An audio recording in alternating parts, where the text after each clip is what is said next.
आमच्या गौराचा पाय मोडलेला आहे बघा. इथं मोडलाय बघा पाय, इथं बघा.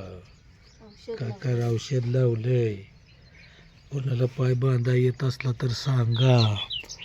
हो आमचे गौराय. अर्धा तास थांबवायचे औषध लावलंय म्हणून. अरे मग आमचे गौराय कसे बघा गे, औषध पाजले. काय करायचं बघा. कोणाला पाय बांधावं का इथं मोडलाय. मग कोण असलं तर सांगा.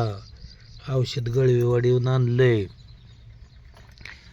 हो बघा माय बाळ कसं झोपलंय. माय बाळ कसं झोपतं मांडीवर कसं झोपलंय. हो दचकतंय बघा, झोपीत दचकतंय. आमुष्या दिवशी झालंय बघा, माझ्या गौरीचा पाय मोडलाय. हो काय करायचं. आधीच एक पाय मोडला, दुसरा बी मोडलाय बघा. किती सुजलाय. येतंय का कोणाला ह्याच्यातलं बघायला. बघा घ्या हो, सांगा कोणाला तरी येत असलं तर.